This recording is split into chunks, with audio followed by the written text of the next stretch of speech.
je viens au fond. Ça tombe bien que je sois venu aujourd'hui, que c'est l'ouverture du salon de l'agriculture. Pourquoi vous n'êtes pas au salon de l'agriculture? Ben parce que je suis ici. Mais je ne veux pas me défiler. Je préfère être ici. Pourquoi? Je vais vous dire pourquoi. Parce que chaque année, maintenant les voilà tous là-bas au salon de l'agriculture, ils découvrent que la chose avec deux cornes et une balayette derrière, c'est une vache. Et bon, alors autrefois on faisait les Pâques, maintenant on fait le salon de l'agriculture. C'est un devoir, il faut aller là-bas, et alors vous êtes prié de sourire tout le long, y compris quand vous n'êtes pas d'accord. Eh bien je ne suis pas d'accord avec l'agriculture chimique, et je ne vois pas pourquoi j'irai au salon me pouiller avec tout le monde. Alors, comme je veux quand même montrer que l'agriculture, pour nous, ce n'est pas un petit problème. Hein. Sauf que nous, on y réfléchit. Il y en a d'autres qui se contentent de parler.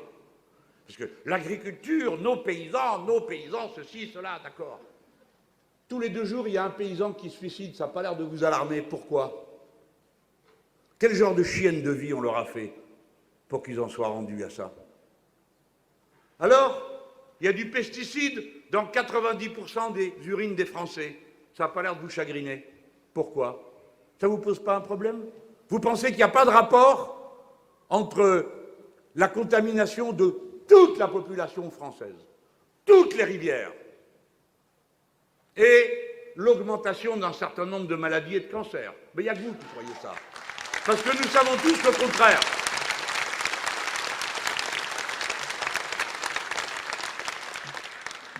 Alors oui, je suis venu ici et j'étais dans les Hauts-de-Saint-Paul avec le maire. Où il est passé? Là, quand il a pu l'écharpe et le masque, alors pour le reconnaître, c'est le nouveau maire parce qu'il remplace Huguette qui est parti à la région. Alors on a fait ami-ami. On était ensemble à la ferme Michab et en plus après on a été chez Waro et on a vu une agriculture de gens normaux travaillant pour des gens normaux.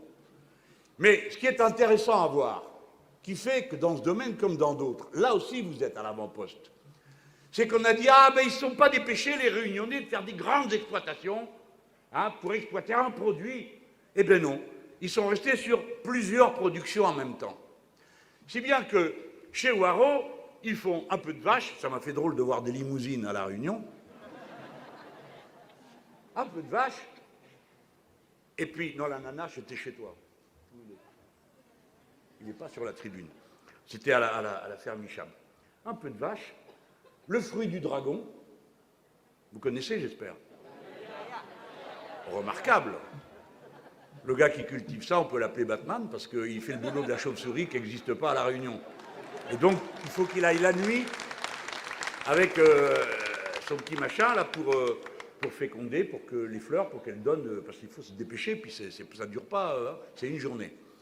Il fait ça, et il fait d'autres productions, un peu de canne et un peu de vivrier. C'est-à-dire exactement ce qu'il faudrait qu'on fasse partout. Sauf que,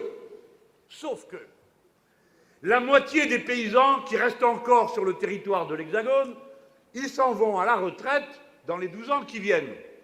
Qui va les remplacer? Qui veut mener la vie de chien d'un paysan? Ah, on manque de bras. Il va donc falloir trouver une solution. Il faudrait peut-être y réfléchir avant qu'on soit le nez devant. Parce qu'à ce moment-là, comme ils réfléchissent à rien à l'avance, ils vous diront, ben, puisqu'il n'y a personne, il n'y a qu'à mettre des machines. Et si on met des machines, eh ben, ça sera pour faire des grandes exploitations. On va faire encore plus de maïs pour les poules chinoises. Des braves bêtes qui vivent sur une feuille de papier et qu'on martyrise, non seulement en Chine, mais en France, ainsi que les lapins, ainsi que combien d'autres êtres vivants, dont je vous dis d'avance que si je suis élu, les fermes-usines seront fermées. Parce que ce n'est pas des fermes.